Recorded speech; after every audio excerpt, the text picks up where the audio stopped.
Hey listeners, before we get into this episode, I just want to share something with you guys. We have actually partnered with Clever.fm to take this community to the next level. So kung itatanong nyo kung ano ang Clever.fm, so it is a podcast app where you can listen to each episode that you like and engage in meaningful discussions with me and your fellow members of the community. You can also search for each episode that suits your needs, and at the same time, you can take private notes, highlight episodes that you want to share with your friends on social media. Check out clever.fm by downloading it at the App Store or Google Play Store.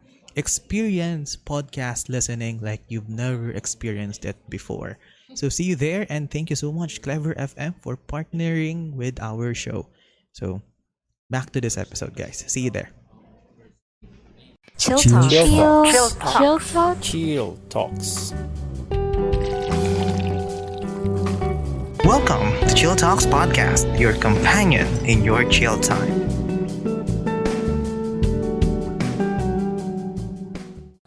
Okay, hello everyone, and welcome to another episode of Chill Talks Podcast, where we discuss anything and everything over a cup of coffee. So I am your host, PJ, and once again, nandito na ulit ako sa dito sa cafe, sa Rustic Cafe in Daet, Camarines Norte after a long while.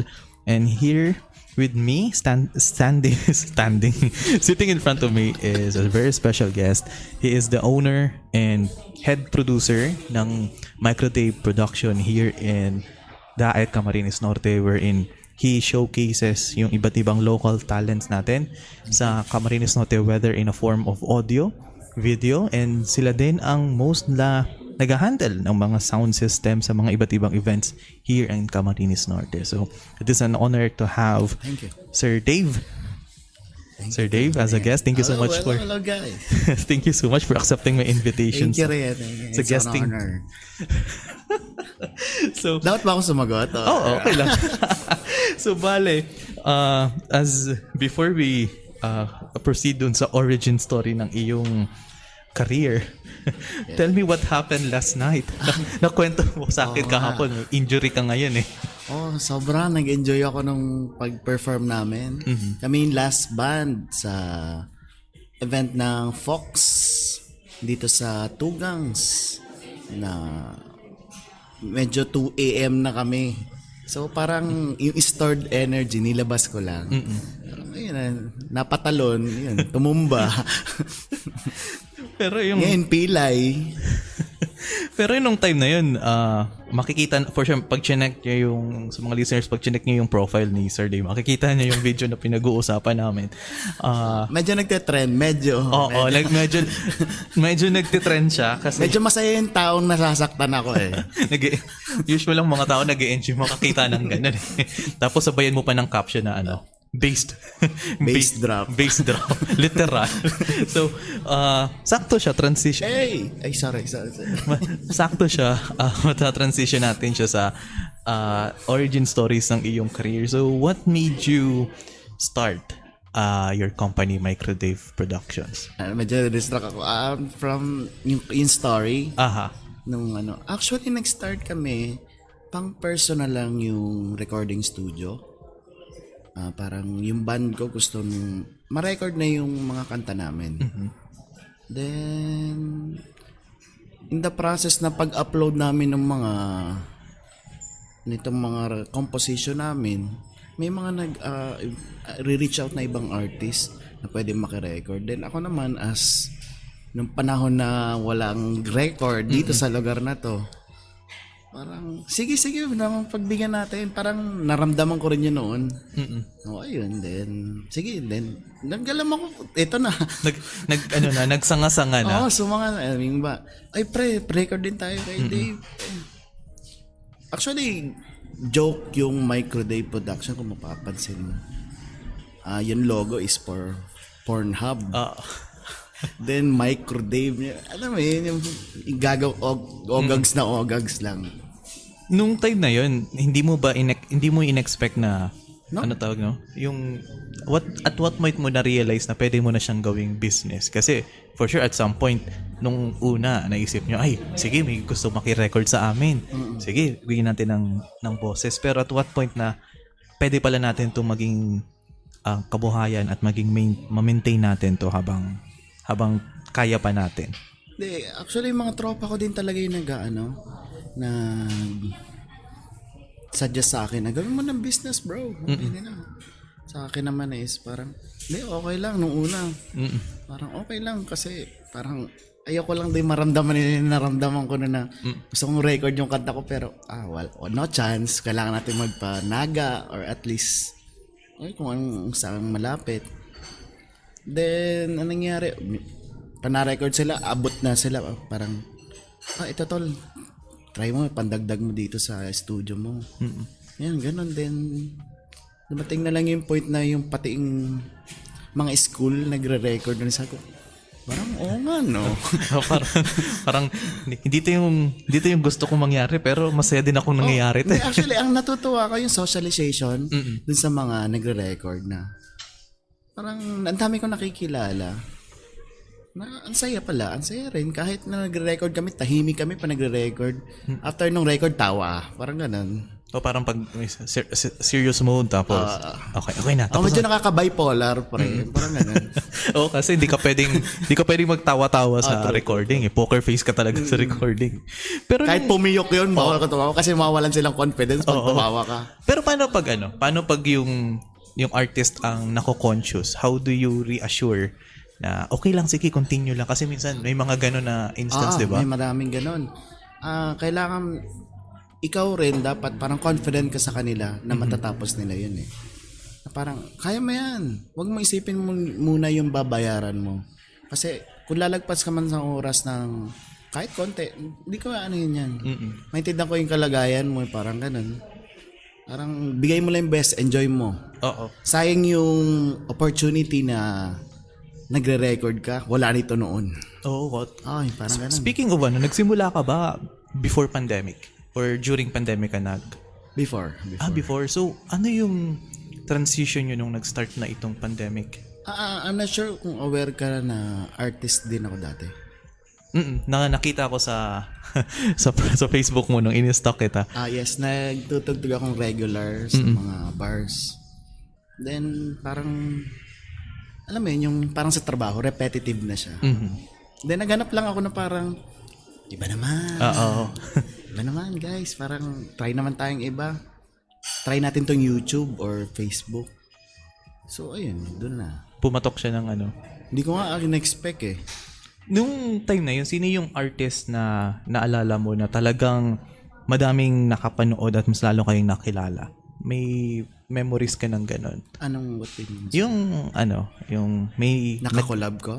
May nag-record sa inyo, bigla pinublish nyo, tapos mas lalo kayong nakilala dahil sa taong yun. Actually, hindi eh. Nag-start kasi kami ng social media. Medyo kilala na kami. Medyo known ba? Parang ganun. So, as regular is, laging tumutugtog sa mga events. So, well known. So, pag-post mo ng ganun is very unique. Parang, naglabas naman sila ng video para social media. So, boom agad. May recording studio na sila. Ay!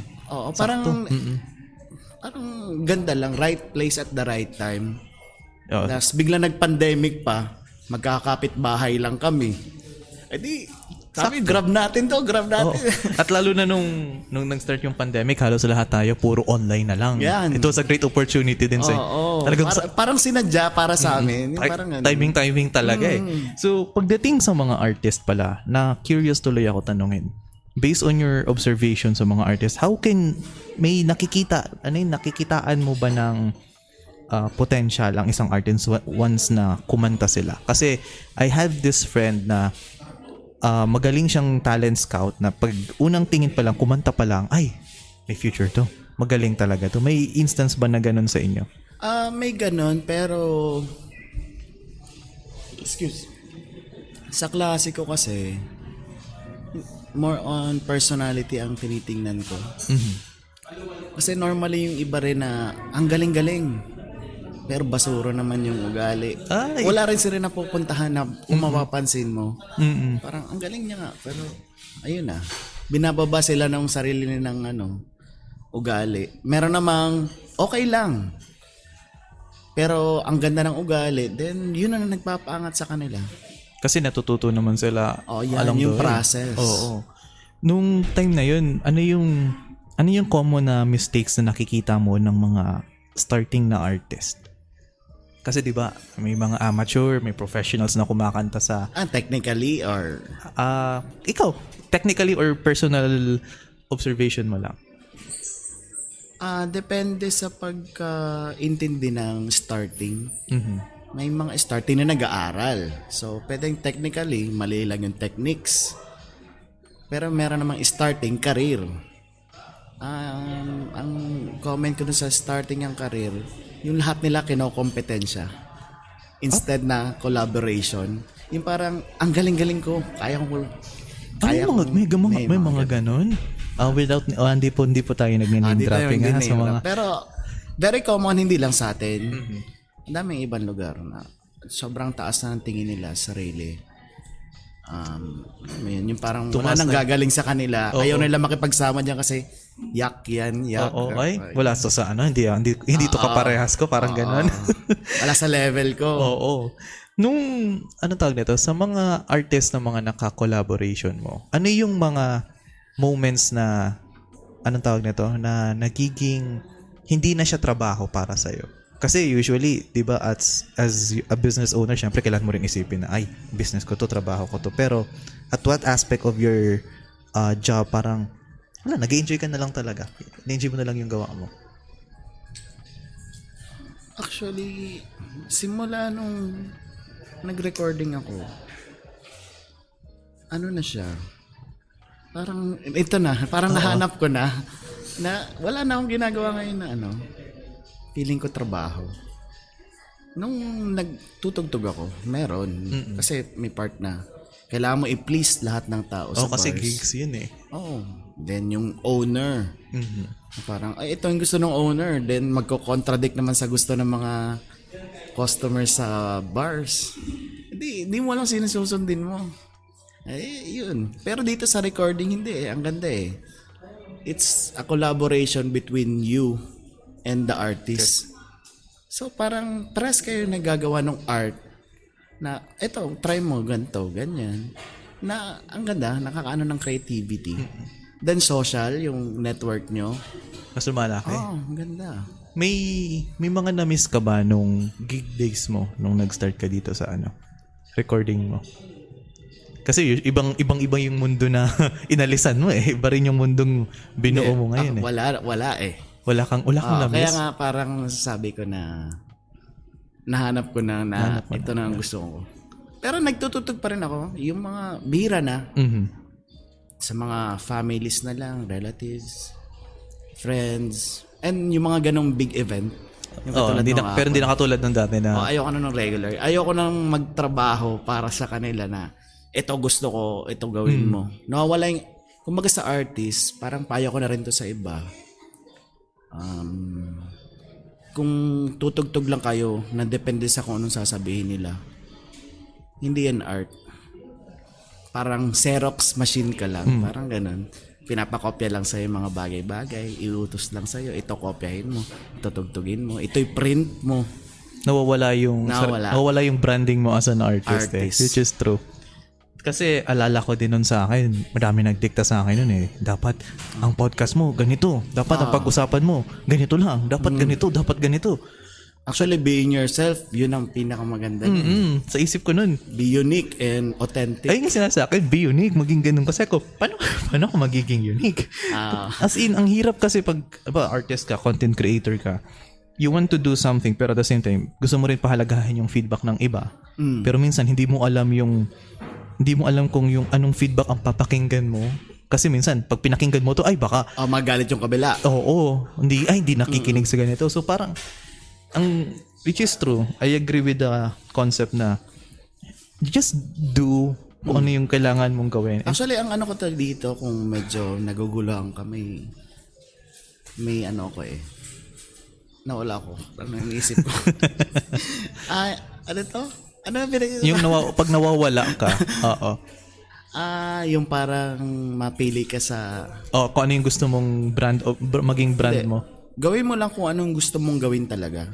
Kasi kung yung taong yun, ayaw nung ginagawa mo, meaning hindi talaga siya para sa'yo. Yes, kahit anong gawin mo Kahit talaga. anong gawin mo, hindi mo mapiplease ang lahat. Yes. True. Diba? And pag, anong tawag nito, pag ang mindset mo ay ikaw lang yung, ginagawa mo lang yun dahil yun yung gusto mo. Eventually, Ba-burnout ka niyan. oo, mabu-burnout ka niyan. Sakit sa ulo nun. And at least pag you are doing things at your own pace, pag nagkamali ka, at least mas alam mo. Alam mo kung ano yung tamang timpla, alam mo kung saan ka magkakamali, alam mo yung maganda sa audience, di ba? And since, tawag nito, backtrack tayo dun sa early days mo sa career, Boss Dave. Husband. Pati mga photographers, friends ko na rin ngayon eh. Oo, yun nga yung maganda eh. Kasi ang alam ko dito sa Daet, maliit lang talaga ang Daet, the circle. Yes. Hindi ka maliligaw dito, Oo, bro. hindi ka maliligaw dito. Daling kita doon, makakauwi ka. lalo na sa mga connections. Hindi ka talaga Di ba? lahat magkakakilala dito eh. And nung early days mo pala as an artist, before mo ma-start yung studio, may ano yung mga hindi mo makakalimutang bar experiences ng banda mo dati? Yung mga ipapahiya ka kasi di mo natutugtog yung mga ganito. Paano pinapahiya? Example, requestan ka ng isang lumang kanta na obviously kitang-kita naman sa'yo na 20 years old ka lang na parang hindi mo naman narinig yun. Then, pipilitin nila na alam mo kasi musikero ka. Pala decision sila, no? Pala desisyon, yung gano'n. Na parang nakakabwisit. Anong tingin yun sa banda? Parang karaoke. So, yun yung medyo naayawan ko na naayawan ko talaga sa pagbabanda. As in, consistent siya talaga na pag hindi mo alam, kasi usually, di ba, may paipit na nilalagayan per request. Tapos pag hindi mo matugtog yun, na may paipit sila, hindi naman lahat. Not speaking of everyone, pero madaming ganun. Na parang, hindi nila alam, mas magaling itong kabilang banda. May ganito ganyan. Ay, grabe man sila. Oo, may ganun. Usually sa mga audience to, no? Oo. Sa akin, mindset ko naman, kung ayaw nyo, duwag. Babalik ko na pera. Oo, balik nyo peras. Iba na magtugtugin namin. Kung ayaw nyo, di kayo lumalis. Kami naman ang bayad dito eh. Parang ganun, no? Kaso, ito naman, sa boss mo naman, may balita, ganto ganyan, na di nyo daw, binastos nyo pa. Parang gano'n. Kahit hindi naman. Then, hindi mo na ngayon alam tuloy kung sa kalulugar. Oo. Yun yung nakaka-burnout. Na lagi na lang ganun. So, at least nung nanibago ka ba, nung nalaman mo na may certain level of freedom ka, nung nagtayo ka sa recording studio mo? Sobra. Actually, dala ko pa siya nung unang mga time sa pag-record na parang, ano gusto mong record? Oo, sa una.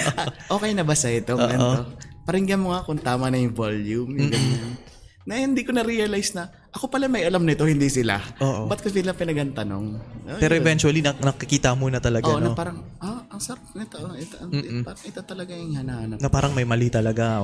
Ito kailangan mong adjust. Pero speaking of that, na-curious tuloy ako. Paano mo hinahandle yung gano'n na, may isang singer, artist, tapos biglang, iba yung tinig, iba yung tono sa'yo. Anong ibang yung parang hindi maganda yung tune para sa'yo. How do you guide artists na gano'n? Kasi I believe, I don't know, hindi naman to sa lahat ng artists. May mga ibang kasing artists na ayaw na pinagsasabihan kung paano kumanta. May mga ganyan. May mga ganon. So, how do you handle that? Na pag may tono na hindi maganda pakinggan, pero kailangan ulitin, syempre, para mas maganda yung output. So, paano mo ginagabayan sila na hindi sila nasasaktan? Oo, ganon. Ang ginagawa ko parang, attempt ko one time, medyo may mali ka dito. Titignan ko kung maririnig niya or hindi. Then kapag hindi niya talaga naririnig, hindi ko na siya papakailaman sa part na ganun. Parang siguro style niya, art niya yun, na blues yung boss, parang gano'n. Parang sintonadong pag ganun. So, alam mo, nire-respect ko na lang din na baka yun ang gusto niya. Yun yung art niya. So parang ako na is collab na lang, parang gano'n. Parang ina-adjust mo na lang doon sa ano nila. Nag-a-adjust kung ano. Kasi may mga iba, alala ko nun. Nako, ngayon lang ito malalaman ng mga tao. Dati kasi, nag-try ako recording sa ganyan. Hindi sa ano tawag na to? Dati kasi pangarap ko maging DJ. As in, yung talagang yung Parang si DJ Toy talaga. Bats, parang Oo, yun. parang si Toy Bats. O, yung mga ganun. Tapos nag-try ako sa recording. Tapos nung time na yung college pa ako nun eh. Tapos nagpa-practice na ako ng singing kasi nung time na yon parang inisip ko na ako lang yung walang talent sa klase namin, sa batch namin. Parang hinahanap ko yung sarili ko sa ganun. May isang recording studio ko na pinasukan. Grabe. Ikaw ang pumasok. Ako yung pumasok. Talaga nung nag-start ako, sabi, wala na bang igaganda yung boses mo? Sabi ko, sa loob, nung time na yun, syempre, bata pa ako. Kailangan, Nakakabagsak ng confidence. Oo, tangho-tangho ako. Pero nung eventually, na-realize ko na, teka, ako nagbabayad ng oras. Oo, okay lang naman sabihan ako na kung ano yung dapat i-improve. Tapos, ganun. After that, hindi na. Nawala na ako na. Oo, nakakasira ng confidence, diba? Oo, kasi lalo na yun. Recording studio kasi yun eh. Parang, naniniwala ako na, ay, may alam to sa music. So, parang, kaya ako tinatanong sa iyo yung mga ganong guide. Kasi, Never kong ginawa yun. Ang way ko, sabihin ko na lang is, can we do one more take? Malay mo, mas makuha natin mas maganda. Parang ganun. pwede siya, oo. Kailangan mo talagang pumili ng language na gamitin mo. Kasi, art is confidence eh. Yung ganda ng art mo is kung gaano kataas yung confidence mo. Then, ibababa lang ng engineer ng nagre-record. Sira lahat. Makakasira talaga. Yung time na yun, nasira kasi hindi na, Oo, pati yung future na parang pwede na mong ma-achieve. nawala na yun talaga. Pero I think it was Right. It was right kasi nadala ako sa current career ko ngayon. Ano Kasi ngayon. if pre-nace ako noon, malamang nag-DJ ako noon, hindi ako napunta sa teaching. So, eventually, teaching talaga pa rin ang Baka yun naman nga. Oo, parang same sa'yo. Nung na-discover ko yung teaching, ano yun? Yung tulad nung nafe-feel mo nung nag-start ka nung Naramdaman company mo mo. yung parang Parang kahit anong pagod mo, okay lang. okay lang na. Masarap pa rin. Oo, masarap pa rin. Ay, yung ganun. Kaya ako may mga rason talaga lahat ng bagay. Pero nung, aside sa music, for the knowledge of our audience, ano pa yung mga kinikater nyong recording services aside sa pag singing, rapping, may iba pa ba kayong ino-offer na form of recordings? Actually, lahat ng form of recording, band. Nag-ano ko, video recording, mga ganun, music video, gumagawa. Ano yung skills na nung nagsimula ka na nahirapan ka talaga, nagkaroon ka ng challenge pag-aralan? Kasi from musician, tugtog lang talaga yung focus mo, tapos nang nag-recording ka, marami ka na pinag-aralan pa eh. Yung pag-record, very smooth kasi computer, ano talaga ako, parang Teke na talaga. Kung ano ba, alam ko lahat, pati pag-build ng PC, yung mga ganyan. Alam ko yung takbo ng computer. Ang nahirapan ako yung pag-switch ko sa video. Kasi whole new world siya. Yung mga terms, if familiar ka. Yung mga ISO, apertures, ano ba ISO? Amateur na yan. Bold ba yan? Pwede ba yan? Oo, pwede yan. Yung mga ganun sabi ko, siya, ano ba ito? Aperture pala. Aperture. Yung mga ganun nila nahirapan. Pero kapag nakikita mo yung long term na pwede niyang i-benefit sa ginagawa mo ngayon, kakaroon ko ng motivation na gawin talaga. Kasi ang maganda sa platform na nabuo mo ngayon during this pandemic, talagang yung local artist nagkakaroon ng boses, mapa-singing pa, rapping, ano pa tawag nito, any form of musical instrument, and spoken poetry usually ay maganda sa mga ganong platform. And meron nga akong kausap na spoken poetry pero hindi pa kami natutuloy. Hindi pa kayo nagre-record. Ay, maganda 'yon.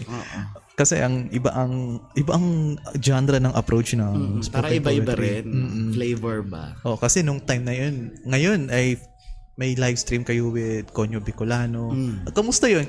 Nabanggit mo sa akin kanina na challenge. First time mo yung ganong pag-handle ng show management na live stream. Paano mo na-handle yun? Kasi everything went smoothly naman eh. And then kinontak pala ako nila Nong. Ni Conyo Bicolano, nila Conyo. Then, kaya mo ba to? Sabi nilang ganito. Then ako, honest ako eh. Pag di ko talaga alam, sasabihin ko sa iyo yung una. Hindi ko alam. Pero, feeling ko kakayanin ko to aralan. Kasi wala man din yatang kaya mag-provide sa inyo ng ganito. So, parang gusto ko rin. as part ng growth ba, ay ko try natin. Aralan ko. Confirm ako sa'yo bukas kung kaya ko tong gantong setup. Then, yun, inaralan ko. Then, pagdating dun sa live proper mismo, nagka-problema na lang dun sa mga nagko-calls kasi Sabay-sabay usually. hindi. Yung di sila makakonect sa group chat, Ay, oo. yung ganon. Oo. Yung sa internet yata nila, hindi nagko-connect. So, kami may delays. Parang wait lang, Greggy. Hindi pa nagko-connect si ganito. Then, si Greggy kapag nag-connect na-excite na siya. Then, syempre, kailangan ko i-set up agad. Di, parang mabilisan naman. Pressure, pero okay. Ay, mag-enjoy yung ganun kasi Oo. di ba? Kasi Kasi kung walang pressure, patay ka na. oo, kasi tutunugan mo yung sitwasyon, hindi katulad ng usual recordings na sige, record pag may mali, okay, backtrack tayo. Yun, walang backtrack wala. yan. Live yun. Oo, pag may mali, kailangan mong saluhin talaga agad eh. And so far, kasi kanina nakwento natin na masaya na yung sitwasyon mo ngayon sa production company na nabuo mo. Pero ano yung usual na challenges na na-encounter mo na hindi talaga mawala sa line of work na tinahak mo? Siguro ego ng mga artist. Oh, May mga iba. without dropping Without names. name dropping. Yung community na I'm in ngayon is the healthiest community na na community na nagkaroon ako. Kasi noon parang competition. Oo, isang org kami pero ramdam mo na walang tulungan. Unlike ngayon na yung org na nabubuo, talagang artist to artist helping one another. Collaboration to Makakita mo yung talaga. artist na to, binibidyo si artist. Na makikita mo ito si artist na binidyo, nagbinibidyo rin si isang artist na nakakatuwa na hindi ko siya nakikita noon. Mas okay nga yan. Sabi ko nga parang tapos na yung era ng competition. Yun ang, may mga natitira pa pero wala akong galit naman sa kanila kasi parang gusto kong ipakita na dapat ganito tayo noon. Yung parang nagsasabi nga sila na dapat wag mo na yung isama sa ganito sa ganyan. Wag mo nang ipasali sa gantong org. Hindi bro, buti makita nila na ganito dapat. Oo. Hindi yung noon. Yung Pero parang ganun. based on your observation, sa tingin mo ba yung mga artists na napansin mong matataas yung ego, aware ba sila? Sa tingin mo, aware ba sila na mataas ang ego nila or talagang masyado silang focus sa galing nila, hindi na nakikita lahat? Feeling ko hindi. Kasi lalo na mindset din ng Filipino. Na parang comparison yan yung mga Pilipino eh. Utak talang ka or ano. Pero may mga iba lang. Pero common, very common na mataas yan, ganito yan. Ayoko nalalamangan ako. Ganyan. May mga ganun talaga. I mean sila, yung mga utak talang ka. Yung mga nakatrabaho mo, so may mga times ba na nagka-clash kayo ng artist? How do you handle those conflicts? Kasi minsan hindi madali yung Hindi, gano'n. kami very neutral kami. Sinisiraan kami pero di ako nagsasalita talaga. Wala akong pakialam. may naninira sa inyo? So, Noon. noon. Okay. Na nagbabanda pa lang ako na parang, ay kesyo, ay ano man lang yan, 3 lang yan. Oo. Kulang ang tunog niyan, walang bass yan. Eh bakit? Ako nga gusto ko MYMP noon, dadalawa lang sila. Oo. Ay, parang ganun. Kanya-kanya kang taste yan. Asa na kaya yun ngayon? MYMP, full band na sila ngayon. Full band na sila fan pa ngayon. rin nila ako hanggang ngayon. Oh, nice. Kasi parang high school ata ako nung ano yun eh. Nang sumikat sila. Oo, sumikat sila. Tapos talagang pinakinggan ko sila. Pero nung college, I think nawala na ako sa mga ganyan. MYMP, yes. Tapos, ito, as an artist, Boss Dave, sa tingin mo, anong kantang Pinoy ang dapat mapakinggan ng mga millennials ngayon? Kasi, diba, evolution ng music ngayon, minsan tinatangkilik na natin is modern. Though may mga local music pa rin tayo, pero ano sa tingin mo ang kanta na dapat hindi mawala sa musikang Pilipino? Ang hirap niyan ha. Musikero ka po. Hindi, yun yung papahirap doon, yung musikero ka. Oo. Ang dami mong choices. Oo. Unlike nung normal na nagli-listen ka lang, Madaling sabihin. Oo, Taylor Swift to. Taylor Swift. Tapos Silent Sanctuary, mga ganun. Pero sa'yo, as a musician, ano sa tingin mo? Hindi ko alam eh. Ako nga wala akong favorite song eh. Actually, ito is, gusto kong gusto kong ring ikwento sa iba. Yung pagiging musikero din minsan is a curse. Kasi instead na parang kakaunting alam mo, ma-enjoy mo itong mga parts na to lang. Hindi, ang dami na. Oo. So yung tanong mo medyo hindi ko alam. Hindi mo alam.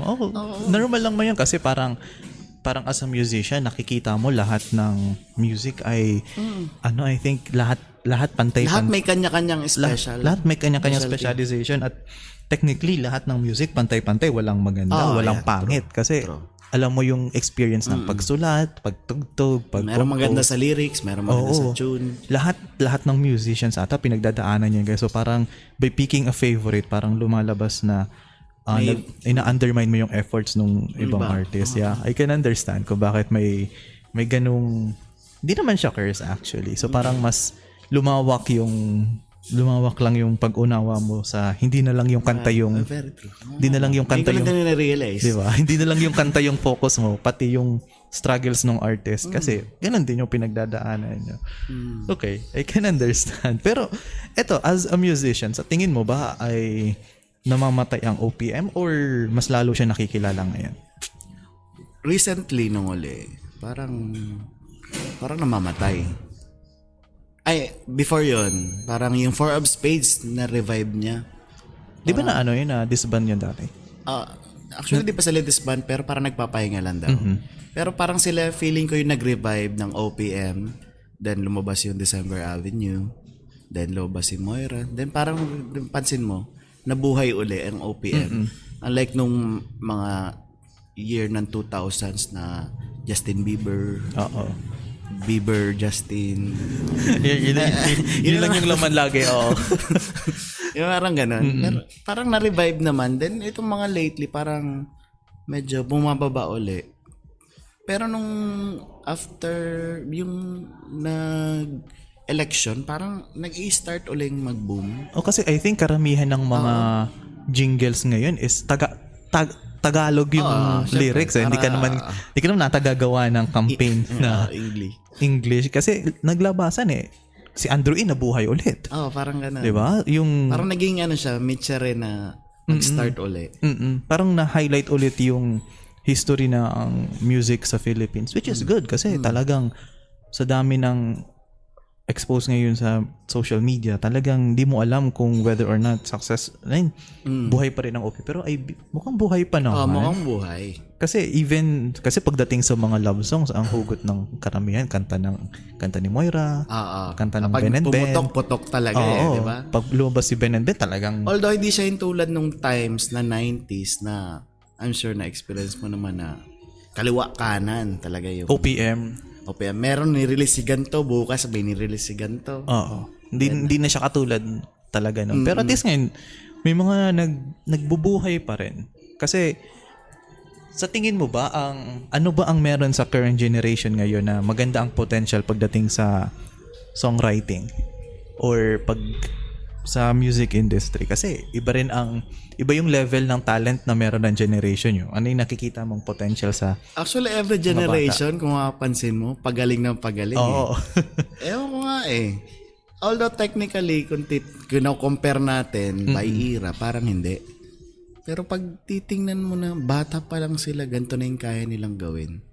Ang galing. Kasi parang evolution din ng tao. Parang 5 years old, ang galing na mamanta. Marunong. May mga ganun. Dati pag 5... Dati, di ba? Nya lang, alam mo. Dati 5 years old. Voltes 5. Yan. Wala kang... Ngayon, may nakikita ko nagwi-whistle, 5 years old. Nag-recent na nag-viral kanina. 7 at mga 12 yata yun.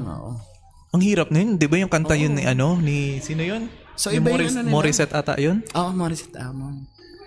Yun, I mean, kikita mo na parang may gene passing din na galing siguro sa nanay na magaling kumanta. May talent, may nabubuo talagang ganon. Depende na siguro sa society kung paano nila tingnan. Yes. So, very open naman yung yung pananaw ko sa ganun na, ay kasi itong mga tao ngayon, parang mas gusto nila yun noon. Parang ganun. True. Kasi, Ang hirap explain. Pero, ganun talaga yung nangyayari eh. Makikita mo na lang yan per generation na pag nasa kikita mo ang isang bata, ay magaling to. Ay okay. Buti na lang. Kasi I think that, ganyan naman talaga at ang takbo ng buhay. Usually every generation should be better than the previous generation. That's normal. That's evolution. Normal. Oo, kasi pag hindi Technology nga mag-i-improve Oo, kasi kung dati baka itong format natin sa latar lang tayo nag-uusap eh. Latang Saka kung may ganito ka noon, milyonaryo ka. Oo, mahal to dati. Ngayon, Pwede na 800. oo, BM 800 mura na lang yan eh. So, anong tawag nito? As nag-believe kasi ako sa mga musicians eh. Kasi ang isa sa pinaka I think weakness ko sa music perspective is tone deaf ako. Parang kung ano yung marinig ko, okay na sa akin, okay, maganda pakinggan. Pero may mga friends ako, para sa akin maganda pakinggan, tapos sa nila, ay hindi, may mali, may kailangan baguhin dito. So, paano nga ba magkaroon ng listening skills when it comes to music para masabi mong okay siya, para masabi mong may kailangan pang i-improve or pangit talaga siya pakinggan? Actually, mindset lang siya. Mindset siya? Kasi ako, ganun ako dati. Nag-gig na ako noon. Tone deaf pa rin ako.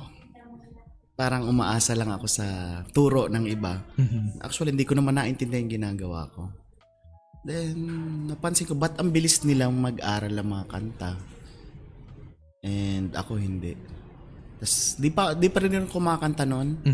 Then di ko pa rin kaya kasi pag kumakanta ko, umaalis yung mga tao noon eh. Pag yung kasama ko yung kumakanta, pumapalakpak yung tao. Pag ako nawawala. So sabi ko, pinaringgan ko sa video. Sabi ko, gago, sintonado nga. Oo. So parang inaralan ko na lang. Parang practice lang sa bahay, sumisigaw ako sa bahay, tatakip akong unan pag mataas na. Then so feeling ko mindset lang siya na tone deaf ako. So ini-insist mo sarili mo na tone deaf ka. So tone deaf ka. Yun na nangyayari sa'yo. Yun yung mangyayari. Tinatanggap mo na yung reality na tone deaf ka. Na parang hanggang dito na lang ako. So depends na sa kung anong gusto mo pa ba i-improve siya, gusto mong ayusin siya. Kasi pag gusto mo talagang improve, ang gagawin mo talaga ng paraan siya eh. Parang sa mindset ng mahirap lang ako. Parang same lang ganun. Sa bagay. Ay, parang ganun. What if kaya sabihin natin, mayaman lang ako? Yan, oo nga, ano. Oo. Mayaman lang ako. Oo, stress ako kasi mayaman lang Mahirap nun, pre, pag narinig yung ibang tao, manlibre ka naman. Ay, wako. Ayoko mayaman lang ako. Oo. Oy, pero speaking of ganung mindset, may mga naglapit na ba sa'yo na, diba may business ka na, for sure, may mga pera ka na, may mga lumapit ba sa'yo na gano'n na, uy pare, big time ka na. Actually, ayoko nga tingnan ng gano'n eh. Gusto ko pa rin yung maging ordinaryong tao. Ang nasabi silang gano'n, hindi pre, ano lang ako. Dati lang ako, walang pinagbago. Ang nangyayari nga, kapag may nabili akong luxury, tinatago ko na lang. Ayoko nang ipagmalaki. Parang regalo ko mo lang sa sarili mo yan eh. Yung alam mo yung time na wala ka talaga, gusto mo ipagmalaki. Kasi parang gusto mo ipagyabang, mayroon ako narating.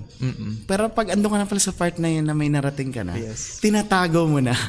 Parang, ano tawag nito? Parang gusto mo nang tingnan as normal. parang nakukonsensya ka na, kailangan ko pa ito pa ba ipagmayabang na, what if may mga tao na naghihira, may mga tao na walang pera, makita to baka nag-isipin na ganito.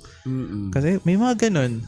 Ano yung okay lang bumalaman, ano yung luxury item na nabili mo na hindi mo talaga pinagmayabang, yung tinago mo lang talaga until ma-discover na lang ng mga tao na, ay, bumili ka ng ganito? Sige. Nagbili ako ng last month, bumili ako ng Mac M1 Air. Oh, wow, ganda no?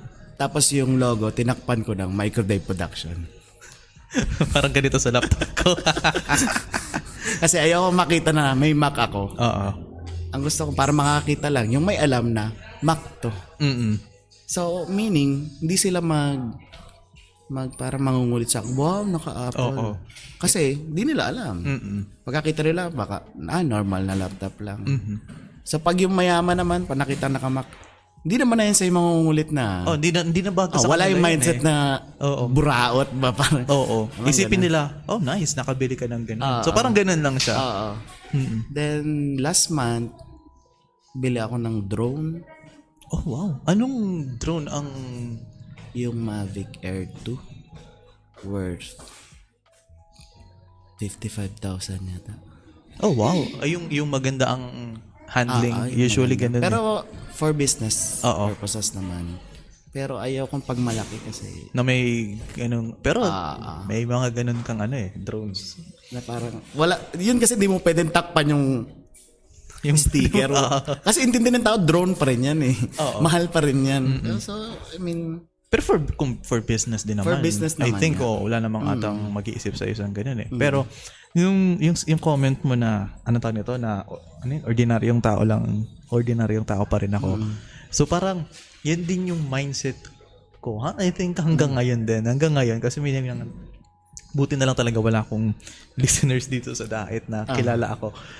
May mga nagpi-PM sa akin from Manila na even Visayas na, uy, ay wow, ang galing mo naman, napaka-inspirational mo naman. Sabi, so, sa loob-loob ko.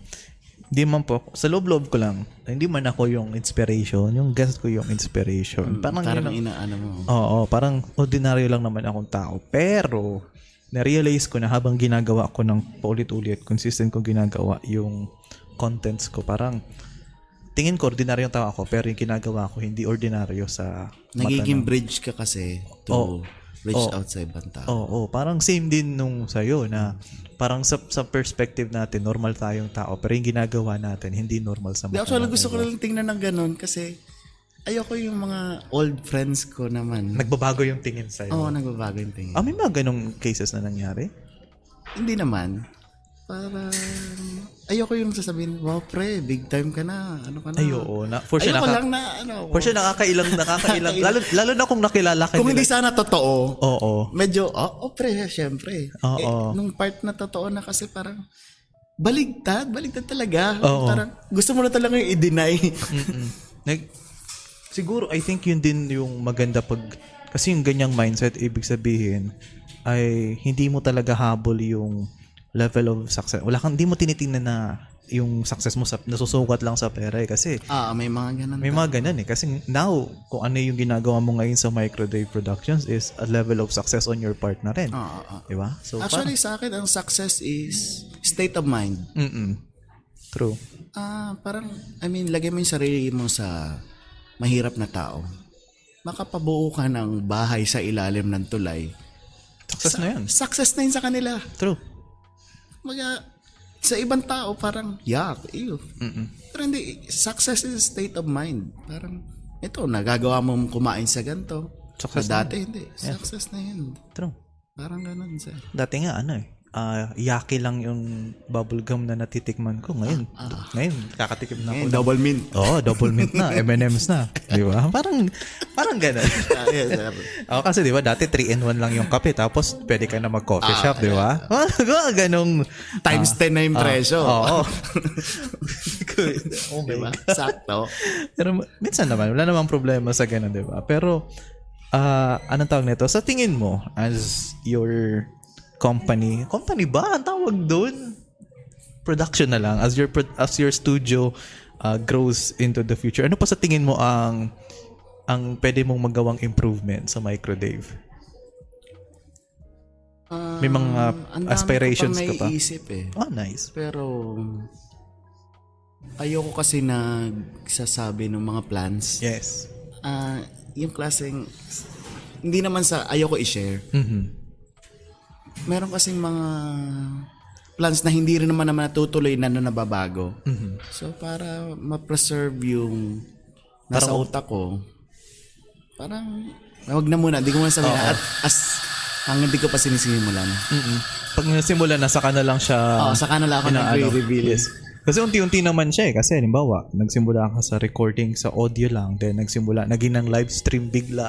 Yan. Then nag-host ka na ng variety show. Diba? Mga ganun. So, pero nagtataka ako. So kung ganun ang focus mo sa production mo, paano ka napunta sa gawa ng behind the scenes pagdating sa mga major events? Kasi sa mga major events sa sound system, ikaw na yung kinukuha. So paano Actually, tanong ko rin yung sarili ko. paano ka umabot sa ganun? Nagtataka ako sa trust ng tao sa akin sa mga bagay na kaimposiblihan minsan. Yung parang, try mo si Dave, baka kaya. Ewan ko sa ugali ko rin, sige, try ko baka kaya. Oo. So, siguro dahil dun sa reputation na pagbago sa akin, tinatanggap ko. Yung, ano ako parang hungry ako for knowledge lagi. Parang gusto kong everyday may matutunan ako. Siguro yun yung nagpapapunta sa akin kung saan saan. Siguro pag ganun magkakasundo kayo ng magulang ko kasi I think isa sa mga gustong qualities ng mom and dad ko is pag may kausap sila, ang pinakaayaw nilang marinig na, uy, kaya mo ba to? Ang unang sagot, ay, hindi ko kaya yan. Ayoko niyan. Pag ganun ang unang sagot sa'yo, unang sagot sa kanila, ay, di ka, mapapatrip yun sa'yo. Pero pag ang sinagot mo, ay, hindi ko alam. Yun nga, hindi ko alam. Pero, kaya kong aralan. pwede kong pag-aralan. Then sabihan po kita pag kaya ko or hindi. Parang it's a good mindset na willing ka pa rin talagang matuto. Despite na, kung di mo alam, di, pag-aralan ko. Pag kaya ko, di okay. Pag di ko kaya, di. May mga time kasi na, financially hindi ko to kaya. Oo. So, wala. Hindi talaga. Pero kung skills-wise, kaya mo, ay hindi mo kaya, hindi, pwede mo pag-aralan siya, di ba? Kung kaya naman tayo. Parang kailangan lang akong i-download na ganito. May kailangan lang akong practicein na ganito. Okay na siya. Ayun. Pero yung kung kailangan kong bumili ng isang bulldozer, ay, hindi. para lang, wag na. Kasi ang finances, hindi mo, yan. Kung ano lang yung meron ka talaga sa finances eh. Kasi anong tawag niyan? May mga instance kasi na ang iba talaga todo tanggi. May iba todo tanggi pag hindi nila kaya. May iba naman na todo tanggap pero hindi nila inaamin na hindi nila alam. May mga ganon. Actually good din yung todo tanggap. Na-learn na in the process na lang. Pero dapat syempre pag-aralan din pa rin nila. Kahit di nila sabihin na ang sa akin lang, may ginawa ako dating ganon. Nakaka-consensual pala. Kasi grabe yung tiwala niya sa'yo. Parang feeling ko nanloloko ko. So, after that, one time, sabi ko magiging honest na lang ako. Sabihin ko na lang na, hindi ko alam pero try ko. Bigyan na lang kita ng discount. Ma-quote ako kung anong magagastos natin. Sa akin lang gusto kong matutunan kasi nakikita ko may potential tong gusto mong mangyari.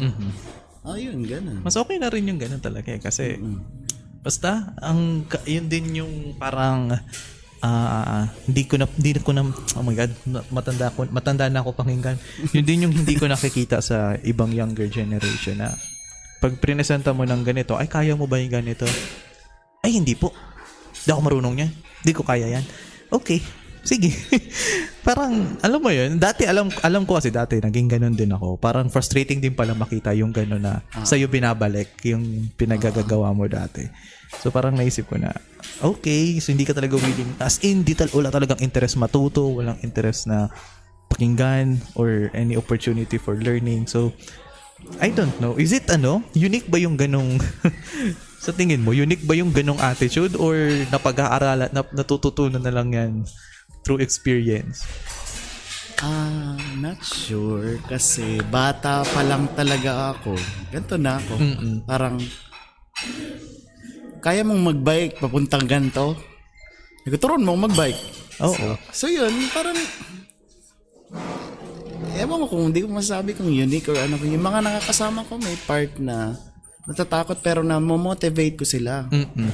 Parang may sa sound system, may sasabihin ko, wala ako dito tol, pwedeng kayo na lang. Ay, hindi ko kaya kung wala ka pre. Ganto ganyan. Ay, hindi, turuan kita ngayon. Kaya mo yan. So, parang naging motivator na nandun na. Turuan kita. Okay, so, na-adapt na lang nila. So, I can't say na unique or not sure. Depende talaga sa tao, no? Depende sa tao. Tapos ito, sa isa sa na magandang malaman din ng mga nakikinig.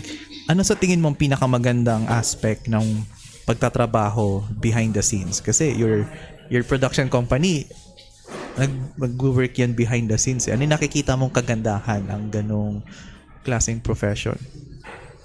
Kung ayaw nyong, kung gusto nyong maging parang successful na hindi yung sikat na sikat, ito ang para sa inyo. Parang ayun yung nagiging spotlight sa mga bagay. Parang, alam mo yun, parang vlogger. Na parang kung saan ka talaga pumunta, kailangan conscious ka or ano. Para sa inyo, itong ganito, kung gusto nyo pumunta sa isang lugar, alam nyo successful kayo, pero comfortable kayo na hindi kayo kilala. Yes. True. Yung, ako gusto ko pupunta ako sa isang lugar, nakapambahay lang ako eh. Tapos walang Hindi ka makikilala talaga. Unless, andyan yung mga kakilala ko. Masigaw, pre, like ko na production yan. Ako, hindi ko na, minsan hindi mo rin matatago eh. Kasi sila na mismo yung nagbo-brought up sa'yo.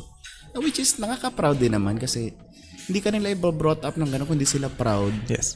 Proud sa'yo. So, ang hirap lang din mag-react. Ano ba? Matutuwa ba ako sa'yo? O hindi? Yung parang gano'n. Kasi ano tawag nito? Ang maganda kasi sa hindi ka masyadong nakikilala ng mga tao is that you're still free. You're still normal, ordinary guy. Yung tipong kilala ka nga pero sa mga tao na nakilala. Nasa behind the scenes ka ng industry, which is good, di ba? Na yung tipong ikaw yung dahilan kung bakit may pinipraise, ay wow, ang ganda naman ng audio mo, wow, ang ganda naman ng quality nito. Tapos sa kakaibabala, di ba? That's a good way of recognition. Hindi lang yung dahil sikat ka pero may silbi. May silbi ka. Bakit parang may hindi, sorry sa mga nakikinig sa mga parang may sa audience ko po, the tone, yung tono mukhang ganon pero yung tono parang may pinapatama. Not meant. Pero wala po akong pinapatamaan. Minsan gano'n talaga ang tono ng boses ko. Pero sorry, napansin mo rin pala. Okay, so anong tawag nito? Pero as we go along, for sure, di ba, as part ng isang successful na brand na katulad mo, for sure, nagkaroon ka na ng freedom sa oras. Ano yung, may mga bagong hobbies ka ba na na-discover? Yung pagda-drone. Ang ganda. Kaya enjoy ako. Yan, okay. Sorry, di ako sanay, pre. Pag pinakita akong ganyan, feeling ko akong gagawa Okay lang yun. Ay, sorry sa for context, may nahayos lang yung, na-lose lang yung boom arm ko. Pero yan lang. So, as yung pagdo-drone anong relaxing? For sure, napaka-relaxing ng paglipad ng drone compared sa pag-drive ng RC car, RC boat. Ano ang kagandahan sa drone? From young age kasi, wala kaming ganyan. Wala kaming luxury na ganyan. Ano lang kami, lower middle class. Kumbaga, may kinakain pang araw-araw. Pero hindi kaya na magkaroon ng yung sobra. Then, parang nakakikita ko ng mga bata nun, may nilalaroan sila mga remote control na yung may wire pa yung kotse. Yan. Mahal na yun. Ano na yun? Social na yun dati. Social yun. Hindi ako parang, kairam naman. Pero di ko maisabi kasi masira ako. Ngayon yung parang, nung nagamit ko yung drone, parang ano to? Parang bumabalik nostalgia, parang ganun. Parang okay yung parang yung hindi mo na nakukuha nung bata mo ay parang naglalaro ako na bata na lang. Nakaka-overwhelm din yung ganun, no? Actually, yung drone capable siya na maglipad kahit di mo na nakikita. Kasi yung screen naman na pero dahil parang experience mo nung bata ka na parang nasa na yun. Natatakot ako. Wala ka pang yung tipong wala ka pang confidence na pasuluhin mo yung drone ng malayo. Na hindi ko siya nakikita. Kasi nga, nakakahinayang yung gano'n. Lupad yung drone na parang tinapon mo yung pera mo. Parang ganun lang eh. Asa na siya? Pero paano yung pinag-aaral ka ng drone? For sure, nung starting, may test drone ka ba na yun yung bumabagsak-bagsak? Hindi, yun na. Ganun. As in, yun yung pinag-aralan mong... yes. Tapang, no? Ang tapang mo. Actually, first time nalipad ko, muntik siya lumubog sa tubig. Kaya nga, Ang tapang mo, paano mo na handle yung ganun? Talagang yun yung dagdag pressure sa'yo para matuto ka talaga Ay, mag-drone. ganun ako na parang gusto ko rin yun na simula nung nag-ano ko ng mga pressure, nakaka-addict pala siya. Parang ang boring ng buhay ko pag walang pressure. Parang hinahanap-hanap ko na siya. Pero yung pressure na yun, parang nakaka-stress yung stress yun. Hindi, ganito nangyari. Kwento lang ako. Nando kami sa Mercedes Hinipaan Resort, Mariano Beach. Then first time ko yung makapalipad talaga. Bukod sa palipad ko sa bahay, contest na gumagana pagkadating. Yun ang pinaka first time ko. Then paglipad niya, parang tuwa ako. Lipad lang ako ng lipad. Nalobat, umuwi. 25% daw yung battery. 25 ba lang? Lipad pa uli, isa pa. Sinagad mo? Oo, sinagad ko. Pagpunta ko dun sa dulo ng dagat, sabi ko kukunan ko yung lugar na from dagat to sa to resort. Nalobat dun sa dagat, pre. Tas di na sumusunod. Hala. Tinapon ko yung remote. Langoy. Sinalo ko siya, bare hands. Sakto. Parang movie ba? Ganyan, no? Bad trip pa nun. Yun lang yung dali akong damit. Iisa na lang. Di umuwi ako basa. Ay ko, okay lang. Tapos may drone pa rin ako. Nakahinga ka po. Grabe yun. Andito na yung tubig sa leeg nung pagsalo ko. Then talaga nakaganyan na lang ako. Parang kamay. Kasi nung time na yun talagang no choice ka. Bibitawan mo talaga yung remote nun eh. Kasi kailangan ko nang lumungoy. Tapos after nun, hindi ka na nagsagay. Hindi, sabi ko, di na ako magamit. Ay, pag nalobat na, mapalit na agad akong battery. Never ko nang uulitin na, parang mga learnings. Na pag may warning na sa'yo, ganun. Hindi na ako makulit. Pero pilip talaga ako sa'yo. Ang testing mo ang learning mo is yung mismong drone. Kasi yung iba, bibili pa yan ng mura, mga 2,000 pesos na drone para yung magamay lang yung hawak ng... Pagkabili ko, nag-download ako ng application sa... Naghanap talaga ako. Doon ako na nag-aral na parang, ano ba yung controls? Paano lumipad? Meron may mga app. Then paggamit ko, syempre, may part na, may idea na ako. Pero iba pa rin talaga. Iba sa pa rin. actual, Kasi pag narinig mo na yung blade, kaya kakabahan ka rin. Kala mo masakit din pag tinarin. Oo, parang lalo na pag yung tumaas na yung drone. Nakita mo mataas na tapos nakokontrol ko ba? Kailangan mo talaga tumingin sa drone kung nakokontrol mo. Yung ganung takot. Kasi naman, kahit sino naman ata, 55,000 ginastos ko. Ganun drone. Pero yun nga, aside from napahaba yung usap sa drone. pero okay lang naman yun eh. Tapos, second to the last question, ano sa tingin mo ano yung personal hopes mo sa music industry dito sa Pinas? Lalo na pagdating sa OPM. Hindi ako... Ang hirap kasi mag-goal for country kung wala kang goal for your own town. Maging honest ako, ang gusto kong marating... Kaya nagiging ganito ako sa mga artists. Gusto kong maging bridge para may marating yung mga artist natin dito na incapable tayo noon. Through social media, ngayon, pwede na natin marating yung malay mo makarating sa Manila yung mga video ginagawa or ano. So, yun ang goal ko for the artist ng lugar natin. Kasi ako parang feeling ko, tanda ko na yata. Hanggang enjoy ko na lang music. Oo, sa akin. So ako, sige, okay na ako maging support na lang. Kasi tipong masaya ka naman pag nakikita mong na-discover yung mga artist nyo. Hindi ano ba yung tamang term? Parang okay lang ako makita na nalalamangan ako. Parang naging inspiration pa nga. Parang, galing, narating niya na itong ganito. Ako, hindi ko narating yan noon. Parang ganun. Kakatawa. Tapos ayun tipong maganda na dahil sa binigay kong opportunity kaya sila nagkaroon ng yan. Ay parang yun na rin yung personal reward sa yun nun eh. Yung ganung Yung parang parang si Alea ngayon, tinutulungan ko. Kilala mo si Alea? Si Moira ng Daet. Si Moira ng Daet, hindi. So hopefully makilala ko, pero sa ngayon ay hindi ko pa kilala. Tinulungan ko siya makasali ngayon dun sa Idol Philippines. Oh, nice. Oo.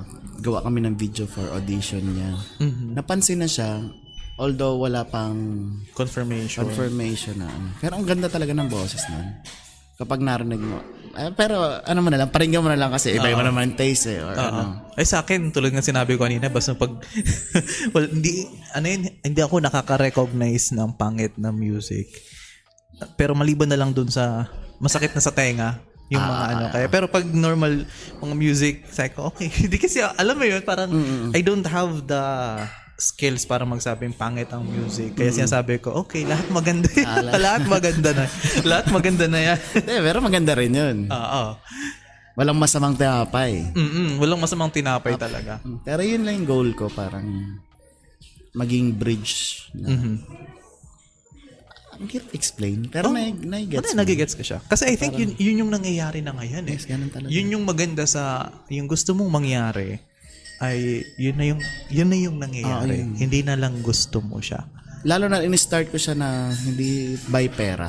Oo. So yun yung maganda rin. Kaya kahit hanggang ngayon, hindi rin ako by pera. Kung magkano in-offer sa akin, pag feeling ko, okay na yun. Okay na yun. Minsan pagkain lang binibigay na yun. Kung kaya makikita mo, dalas ako mag-post na thank you, ganyan. Oo, puro foods ang ano. Kasi yung iba, alam nila na true food, pwede naman na rin. That's good. Pero yung, alam din nila kung paano mag-cross sa border o ano. Na hindi parang hindi ka abuse. nilalamangan ng sadya talaga na. Alam mo namang afford nila pero ina-undermine yung services mo. Yeah, I can see that. Kasi kaya kita hinighlight dito kasi minsan ng mga tao lagi na lang nakikita is kung sino yung nasa harap ng camera. And seldom nakikita yung work, yung labor, yung talent, and yung passion ng mga taong nasa likod ng camera. So that's why naririnig nyo ang story ni Sir Dave of Micro Dave Production. Ano tawag yan? Huwag nyo napansinin yung kulay ng logo niya. So, based sa Pati conversation. nga yung Micro Dave, pre. Oo, yun nga eh. Pero believe ako, talagang yun na yung in-stick nyo eh. Nakilala eh. Doon na kayo nakilala eh. So, that's good. And sa lahat ng mga nakikinig, you can follow Sir Dave sa link sa description. You can also check out yung mga talents na showcase nila, which halos lahat, hindi naman halos lahat ay magagaling. Lahat may potential to be good artists from bata, matanda, pamilya. Pamilya, may diba? pamilya. Even hindi nga artist, kahit nga pamilya lang na kumakanta, nagbabanding, yun yung nagustuhan ko dun sa fini-feature ng production company nila. So you can reach out to him if you want to record, you want to be discovered sa Daet. Discover, pero syempre ako pa rin magde-design. Oo, meron kasi mga gusto kong ma-discover pero hindi ka naman discoverable. May mga ganun Anong gauge mo para masabing discoverable siya? Kasi for sure may mga ganun talagang qualities, di ba? May mga generic. Oo, may ang maliban doon sa personality na nasabi natin kanina.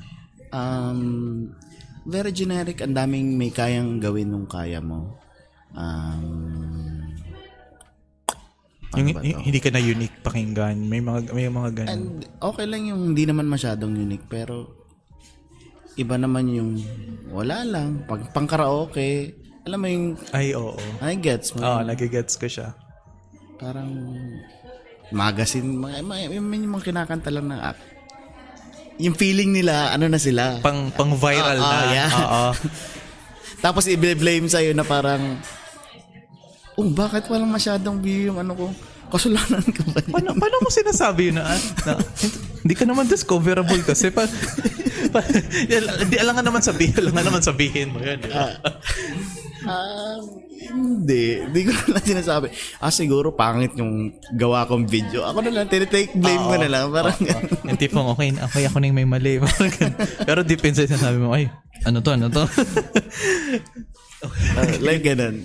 May mga ganun talaga eh. So, with that said, thank you so much. That's been an hour, a good hour of conversation with Sir Dave. So, thank you so much for sharing your experiences sa amin and hopefully more conversations with you in the future. So, thank you, Sir Dave. And, Thank you guys. And anong tawag na to? Sana Again, na-enjoy niyo yung conversation namin. yes, actually, ako na-enjoy na. Personally, enjoy ko Ikaw, talaga. personally. Halos lang, na-miss ko yung ganitong conversations kasi halos lahat ng recordings ko ay mostly naging online bigla dahil na busy sa work. So ngayon ulit nakabuelo ng face-to-face interviews. Tagal ka pa lang din na gano'n.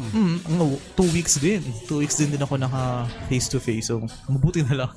Naka-refresh ulit ako. So, thank you so much again, Sir Dave. And please check out his links down below. So, thank you so much. This is your host, PJ. And I will see you all next time. Bye-bye. Bye-bye.